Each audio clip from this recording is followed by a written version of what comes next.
برادران اسلام، معزز سامعین حضرات، السلام علیکم ورحمۃ اللہ وبرکاتہ۔ آج کا مختصر سا بیان ضیافت یعنی مہمان نوازی کے بارے میں۔ اس کے بارے میں قرآن کریم کی آیات بھی وارد ہوئی ہیں اور نبی کریم صلی اللہ علیہ وسلم کی احادیث طیبہ بھی۔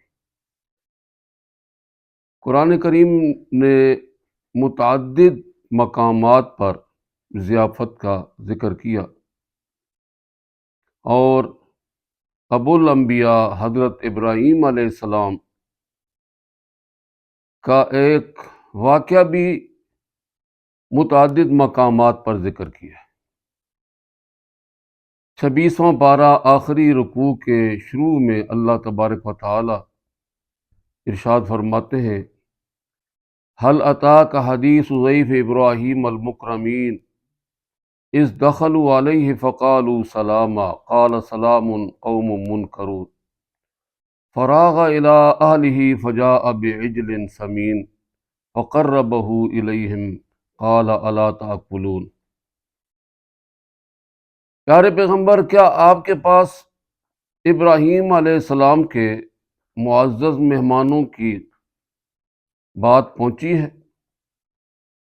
جب وہ ابراہیم علیہ السلام کے پاس داخل ہوئے تو کہا سلام۔ ابراہیم علیہ السلام نے بھی سلام کہا اور دل میں کہا قوم منکرون، یہ کوئی انجان سے لوگ ہیں جن کو ہم جانتے نہیں۔ ان کو عزت سے بٹھایا اور چپکے سے گئے، ان کو پوچھا بھی نہیں کہ کچھ کھاؤ گے پیو گے، جیسا کہ آج کل لوگ کوئی مہمان آتا ہے تو پوچھتے ہیں جی کوئی کھانا پینا ہے۔ یہ نہیں پوچھنا چاہیے۔ اگر روٹی کا وقت ہے تو روٹی لے آؤ، چائے کا وقت ہے تو چائے کا کوئی بندوبست کرو۔ کون آدمی ہے جو کہے گا کہ ٹھیک ہے جی میں کھاؤں گا؟ اگر بھوکا بھی ہوگا تو کہے گا کہ میں پیٹ بھرا ہے، ابھی کھا چکا ہوں، کھا لیا ہے۔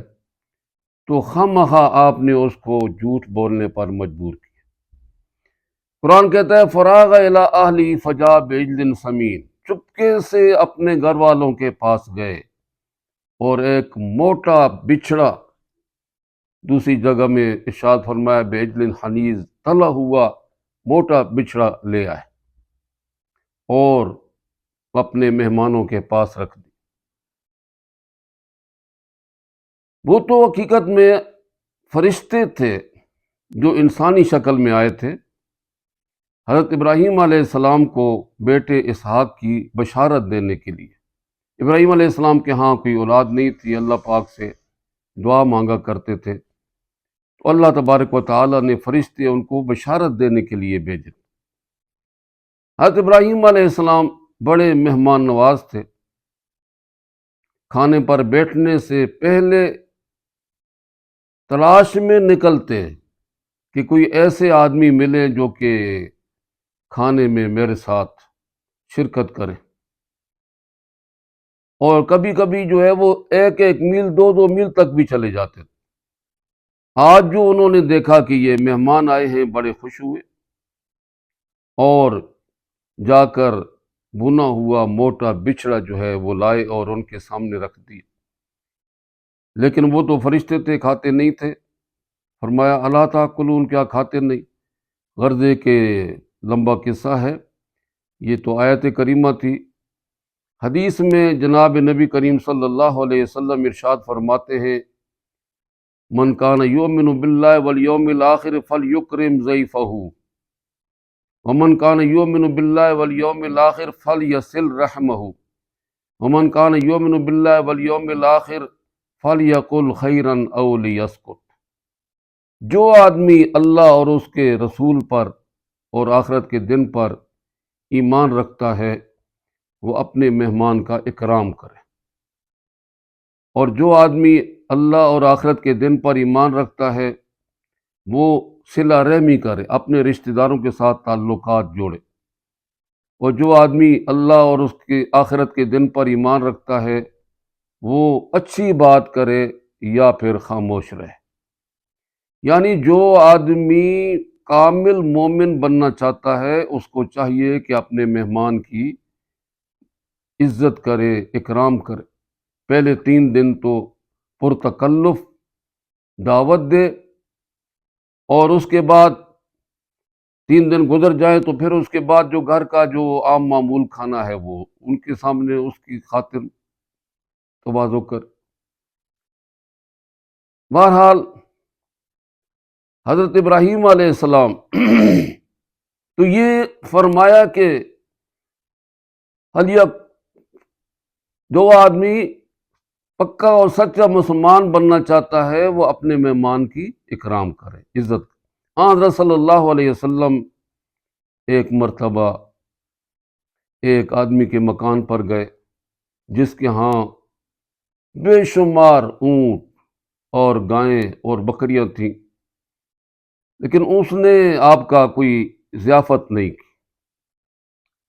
پھر آپ ایک عورت کے پاس گئے جس کے پاس چند بکریاں تھیں صرف، وہ آپ کی تشریف آوری پر بڑی خوش ہوئی اور اس نے ایک بکری ذبح کی اور آپ کی ضیافت کا اہتمام کی۔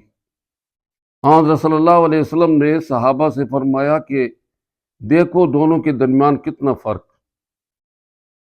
اللہ تبارک و تعالی اخلاق کے مالک ہیں، جس کو چاہتے ہیں ایک اچھی خصلت دے دیتے۔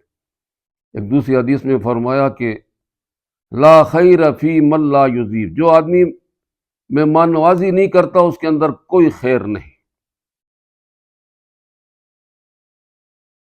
اور یہ بات بھی دیکھنے کے قابل ہے، سوچنے کے قابل ہے کہ جب مکہ کے مسلمان صحابہ کرام ہجرت کر کے مدینہ منورہ تشریف لے گئے، حضرت صلی اللہ علیہ وسلم نے ایک ایک مہاجر کو ایک ایک انصاری کا بھائی بنا دیا۔ مہاجرین اور انصار کے درمیان مواخات قائم کی، بھائی چارہ قائم کیا، ایک ایک مہاجر کو ایک ایک انصاری کا بھائی بنایا۔ خود حضرت صلی اللہ علیہ وسلم حضرت ابو ایوب انصاری رضی اللہ عنہ کے مہمان بنے، ان کے مکان پر ٹھہرے۔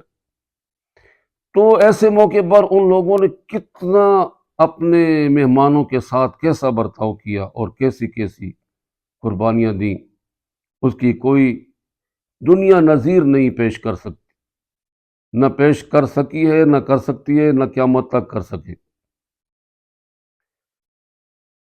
حضرت صلی اللہ علیہ وسلم حضرت ابو ایوب انصاری رضی اللہ عنہ کے مہمان تھے، جن کا مزار اقدس استنبول میں ہے۔ جو لوگ وہاں جاتے ہیں وہ اس کی زیارت کرتے۔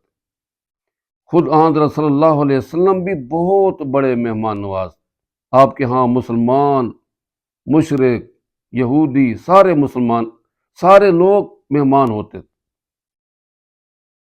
اور ایسا بھی ہوتا کہ آپ مہمان آ گئے اور گھر میں کوئی چیز نہیں تو ان کی خاطر مدارات کے لیے قرضہ بھی لے لیتے تھے، قرضہ لے کر کے مہمانوں کی مہمان نوازی بھی حضور صلی اللہ علیہ وسلم کرتے تھے۔ تو اس لیے ہمیں بھی چاہیے کہ مہمانوں کو خدا کی برکت اور خدا کی ایک دین سمجھ کر کے ان کا احترام کرے، ان کا اکرام کرے اور ان کی خدمت کرے۔ اس سے اللہ تبارک و تعالی خوش ہوتا ہے اور اللہ تبارک و تعالی اس کا نعم البدل عطا کرتا ہے۔ وآخر دعوانا ان الحمد للہ رب العالمین۔